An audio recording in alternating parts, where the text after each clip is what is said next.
Hello and welcome to the second round of the Skill Issue Fantasy Series 2021. This time it is 13 laps in Japan. Not a lot of change since the end of the last round, so we're just going to go right into qualifying.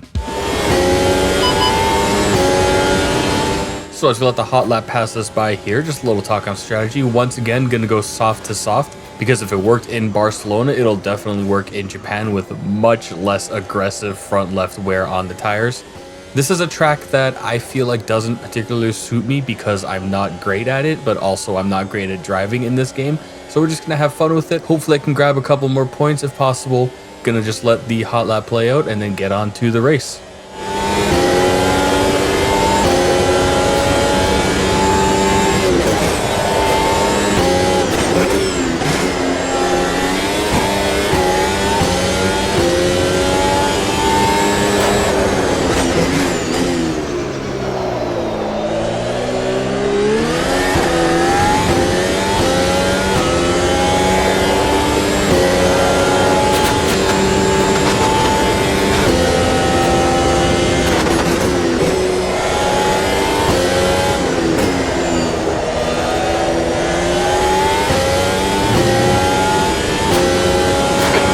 Just done 128.02.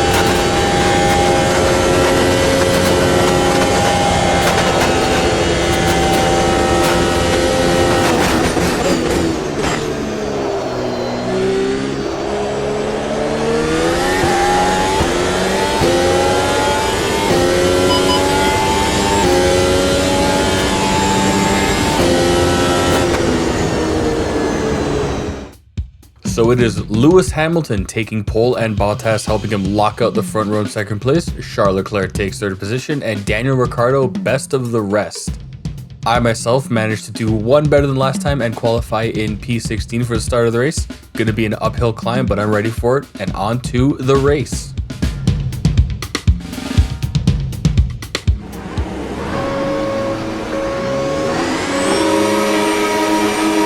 Go, go, go. Car left, clear left. And the crowd goes mild as I once again have a sloppy start and lose two positions right off the line, trying to keep in tight and then have to swerve out of the way because I misjudged the braking. Totally legal outside position gains going back to P17. The game doesn't call me on it, but that's totally fine. Hanging on to the back of this Tauri here, trying to make a position back up. So as you'll see as I work through the lap here is I have trouble judging where the AI is going to hit the brakes, because there's a couple of points, especially in the final chicane, where the AI brakes like an easy 25, even maybe 40, 50 meters before you have to. So it's a little bit of trouble here as I almost rear end the back of this Tauri again. But heading into the chicane here, love this. Is always a good spot for a dive bomb. Case in point, two positions, one Haas, one Tauri, and working my way up to P14 from a P16 start. Foot flat to the floor now, just gonna go straight through to the end of the lap and stop talking at you.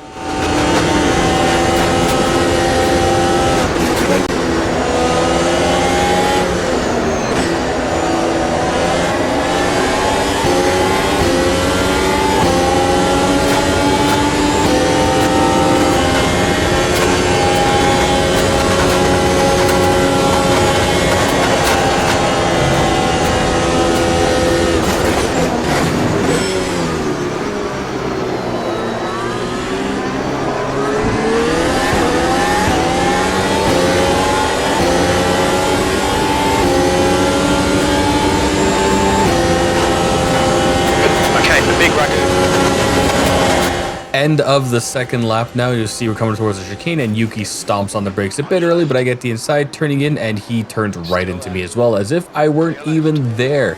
Classic Yuki public lobby Tsunoda tactics, but we're gonna keep driving. And actually just a few seconds later, right at the start of lap number 3, I'm right behind Yuki. I've got Pierre behind me, can't make the move but hang in wide, and Pierre decides he's going to take the inside and run into the side of me again. Back-to-back disrespect from the Tauri drivers.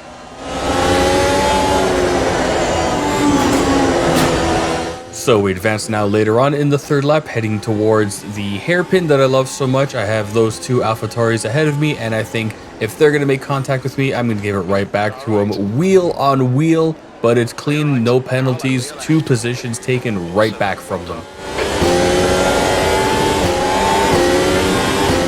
In the third sector of lap 4 now, and you see we're heading along the straight towards 130R. I've got battery, I've got pace on the Aston Martin. I've also force staked the inside, touched the grass, a little bit of a slide, but I catch it, still keeping my wheels forward. Gonna take the outside into the chicane.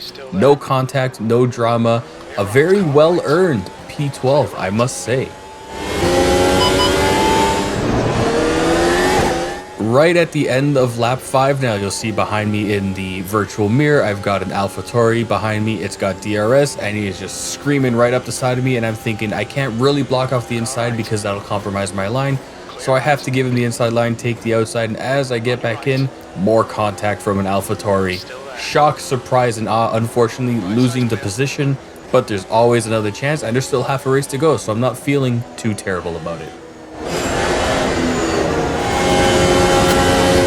End of lap 6 now, still trailing the Tauri, but like I said, there's always another opportunity, and it comes on the inside dive bomb into the final chicane, taking position, and because I spent so long behind him, I know I'm going to have DRS, so as we break away, we hit the DRS, flap is open, and I get to just run away with it.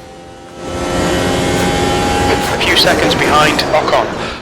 The next lap, lap 7, came out without any drama. I managed to get pretty close to the back of the Aston Martin, as you can see, but I have to change my tires. I've passed more than half of the race, and they're starting to get a little careworn, but I'll put on some fresh boots and get back at it. I got out of the pits in P15, and over the next few laps, I managed to pass other cars also pitting all the way up to P10, catching up to Fernando Alonso, when all of a sudden, there's the car of Daniel Ricciardo stopped on the side of the track, and before I could realize what it was I just saw, yellow flag. The pace is killed, everyone has to slow down, everyone has to catch up to the safety car. Unfortunately, that would be the race, but I ended up in P9, and I'm not too upset about that. So it is Lewis Hamilton with the win, Valtteri Bottas with the second place, and Max Verstappen rounding out the podium, and Checo best of the rest this time. I myself finished P9. I managed to catch up to Alonso, but I couldn't pass him before that yellow flag, unfortunately. But no regrets, it was a good race. It took a fair amount of battling and contact, but we got more points. Back-to-back points for a Williams car, not bad. So after round 2, it is still Max Verstappen on top, it is still Valtteri Bottas in second place, but Lewis Hamilton climbs back into the podium positions for the Drivers' Championship. I find myself tied with Daniel Ricciardo and Carlos Sainz for 8th in the Drivers' Championship, which is not something I thought I'd be saying. So you know what? Feeling pretty good about it. Gonna get ready for back-to-back Italian races. But until then, have a good day, make good choices, be kind to people, and see ya.